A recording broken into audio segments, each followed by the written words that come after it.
ಎಲ್ರಿಗೂ ನಮಸ್ಕಾರ. Welcome to ಸಂಸ್ಕೃತಿ ಕಿಚನ್. ಬೆಂಡೆಕಾಯಿ ಒಂದು ಆರೋಗ್ಯಕರವಾದ ತರಕಾರಿ. ಇದನ್ನು ತಿನ್ನೋದ್ರಿಂದ ಜ್ಞಾಪಕ ಶಕ್ತಿ ಹೆಚ್ಚುತ್ತೆ ಅಂತಲೂ ಸಹ ಹೇಳ್ತಾರೆ. ಇವತ್ತು ನಾನು ಬೆಂಡೆಕಾಯಿನಲ್ಲಿ ಒಂದು ಪಲ್ಯ ಮಾಡೋದನ್ನು ತಿಳಿಸ್ಕೊಡ್ತೀನಿ. ಬನ್ನಿ ಹಾಗಾದರೆ ಬೆಂಡೆಕಾಯಿ ಪಲ್ಯ ಮಾಡೋದು ಹೇಗಂತ ನೋಡ್ಕೊಂಬರೋಣ. ಮೊದಲಿಗೆ ನಾನು ಒಂದು ಬಾಣಲಿನಲ್ಲಿ 3 ಟೇಬಲ್ ಸ್ಪೂನಷ್ಟು ಎಣ್ಣೆ ಬಿಸಿ ಮಾಡಿಕೊಂಡು ಇದಕ್ಕೆ ನಾನು ಅರ್ಧ ಟೀ ಸ್ಪೂನಷ್ಟು ಸಾಸಿವೆ ಹಾಕ್ಕೊಂಡಿದ್ದೀನಿ. ಸಾಸಿವೆ ಚಟ್ಪಟ ಆದಮೇಲೆ 1 ಟೀ ಸ್ಪೂನಷ್ಟು ಕಡಲೆಬೇಳೆ ಹಾಕ್ಕೊಂಡಿದ್ದೀನಿ. ಇದ್ರ ಜೊತೆಗೆ ನಾನು ಒಂದು 7ರಿಂದ 8 ಬೆಳ್ಳುಳ್ಳಿ ಎಸಳನ್ನ ಜಜ್ಜಿಬಿಟ್ಟು ಹಾಕ್ಕೊಂಡಿದ್ದೀನಿ. ಜೊತೆಗೆ ಸ್ವಲ್ಪ ಕರಿಬೇವಿನ ಸೊಪ್ಪು ಮತ್ತು ಒಂದು ಸ್ವಲ್ಪ ಹಿಂಗನ್ನು ಹಾಕ್ಕೊಂಡು ಇದೆಲ್ಲನೂ ಚೆನ್ನಾಗಿ ಫ್ರೈ ಮಾಡ್ಕೊಳ್ತಾ ಇದ್ದೀನಿ. ಕಡಲೆಬೇಳೆ ಸ್ವಲ್ಪ ಕೆಂಪಗಾಗೋವರೆಗೂ ಹುರ್ಕೊಬೇಕು. ನಂತರ ಅದಕ್ಕೆ ನಾನು ಒಂದು ಈರುಳ್ಳಿನ ಕಟ್ ಮಾಡಿ ಹಾಕ್ಕೊಳ್ತಾ ಇದ್ದೀನಿ. ಇದನ್ನು ಸಹ ಚೆನ್ನಾಗಿ ಫ್ರೈ ಮಾಡ್ಕೊಬೇಕು. ಈರುಳ್ಳಿ ಸ್ವಲ್ಪ ಕಲರ್ ಚೇಂಜ್ ಆಗೋವರೆಗೂ ಫ್ರೈ ಮಾಡ್ಕೊಬೇಕು. ಈರುಳ್ಳಿ ಎಲ್ಲ ಚೆನ್ನಾಗಿ ಫ್ರೈ ಆದಮೇಲೆ ಇದಕ್ಕೆ ನಾನು ಒಂದು ಟೊಮೆಟೊನ ಚಿಕ್ಕದಾಗಿ ಕಟ್ ಮಾಡಿ ಹಾಕ್ಕೊಂಡಿದ್ದೀನಿ. ಇದ್ರ ಜೊತೆಗೆ ನಾನು ಸ್ವಲ್ಪ ಉಪ್ಪು ಹಾಗೆ ಒಂದು 1/4 ಟೀ ಸ್ಪೂನಷ್ಟು ಅರಿಶಿನ ಪುಡಿ, 1 ಟೀ ಸ್ಪೂನಷ್ಟು ಧನಿಯಾ ಪೌಡರ್ ಹಾಗೆ 1 ಟೀ ಸ್ಪೂನಷ್ಟು ಚಿಲ್ಲಿ ಪೌಡರ್ ಹಾಕ್ಕೊಂಡು ಇದನ್ನು ಚೆನ್ನಾಗಿ ಮಿಕ್ಸ್ ಮಾಡ್ಕೊಳ್ತಾ ಇದ್ದೀನಿ. ಇದನ್ನೆಲ್ಲ ಹಾಕ್ಕೊಳ್ಳೋದ್ರಿಂದ ಟೊಮೆಟೊ ಬೇಗ ಬೇಯುತ್ತೆ, ಸಾಫ್ಟ್ ಆಗುತ್ತೆ.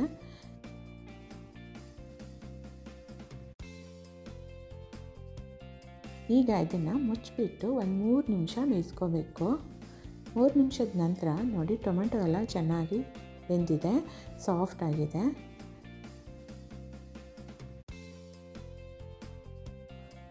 ಈಗ ಟೊಮೆಟೊ ಚೆನ್ನಾಗಿ ಬೆಂದಿದೆ. ಇನ್ನೊಂದು ಸಲ ಚೆನ್ನಾಗಿ ಮ್ಯಾಶ್ ಮಾಡಿಕೊಂಡು ಇದಕ್ಕೆ ನಾನು ಒಂದು ಅರ್ಧ ಕೆಜಿಯಷ್ಟು ಬೆಂಡೆಕಾಯಿನ ನೋಡಿ ಈ ಥರ ಕಟ್ ಮಾಡಿ ಇಟ್ಕೊಂಡಿದ್ದೀನಿ. ಇದನ್ನು ಹಾಕ್ಕೊಳ್ತಾ ಇದ್ದೀನಿ. ಬೆಂಡೆಕಾಯಿ ಕಟ್ ಮಾಡೋದಕ್ಕಿಂತ ಮುಂಚೆನೇ ತೊಳೆದ್ಬಿಟ್ಟು ಒಂದು ಬಟ್ಟೆನಲ್ಲಿ ಚೆನ್ನಾಗಿ ಒರೆಸ್ಕೋಬೇಕು, ನೀರಿಲ್ಲದೆ ಇರೋ ಥರದಲ್ಲಿ. ನೀರಿದ್ದರೆ ಲೋಳೆ ಜಾಸ್ತಿ ಆಗುತ್ತೆ. ಈಗ ಇದೆಲ್ಲನೂ ಚೆನ್ನಾಗಿ ಮಿಕ್ಸ್ ಮಾಡ್ಕೊಳ್ಳೋಣ. ಬೆಂಡೆಕಾಯಿ ಮತ್ತು ಮಸಾಲ ಎಲ್ಲ ಹೊಂದ್ಕೊಬೇಕು, ಆ ಥರದಲ್ಲಿ ಮಿಕ್ಸ್ ಮಾಡ್ಕೊಬೇಕು. ನಂತರ ಇದನ್ನು ಮುಚ್ಚಿಬಿಟ್ಟು ಒಂದು 5ರಿಂದ 10 ನಿಮಿಷ ಬೇಯಿಸ್ಕೊಬೇಕು.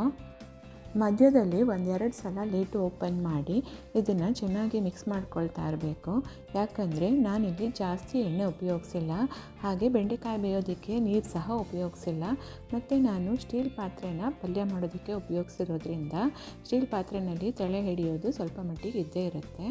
ಈಗ ನಾನು ಇನ್ನೊಂದು ಸಲ ಚೆನ್ನಾಗಿ ಮಿಕ್ಸ್ ಮಾಡಿಕೊಂಡು ಇದನ್ನು ಮತ್ತೆ ಮುಚ್ಚಿಟ್ಬಿಟ್ಟು ಬೇಯಿಸ್ತಾ ಇದ್ದೀನಿ.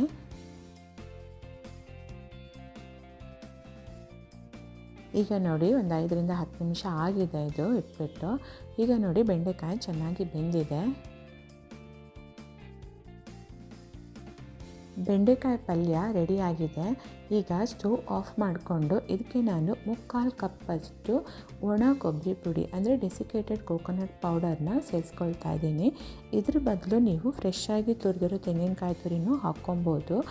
ಆದರೆ ಒಣ ಕೊಬ್ಬರಿ ಪುಡಿ ಹಾಕೋದ್ರಿಂದ ಬೆಂಡೆಕಾಯಿ ಪಲ್ಯ ಲೋಳೆ ಎಲ್ಲ ಹೋಗಿಬಿಟ್ಟು ಉದುರಾಗಿ ಬರುತ್ತೆ. ಈ ವಿಡಿಯೋ ನಿಮಗೆ ಇಷ್ಟ ಆಗಿದ್ದರೆ ಲೈಕ್ ಮಾಡಿ, ಶೇರ್ ಮಾಡಿ ಹಾಗೂ ಇನ್ನು ಹೆಚ್ಚಿನ ರೆಸಿಪಿಗಾಗಿ ನನ್ನ ಚಾನಲ್ನ ಸಬ್ಸ್ಕ್ರೈಬ್ ಮಾಡಿಕೊಂಡು ನಂಗೆ ಸಪೋರ್ಟ್ ಮಾಡಿ ಅಂತ ಹೇಳ್ತಾ ಮುಂದಿನ ವಿಡಿಯೋದಲ್ಲಿ ಮತ್ತೆ ಭೇಟಿ ಆಗ್ತೀನಿ. ಅಲ್ಲಿವರೆಗೂ ನಮಸ್ಕಾರ.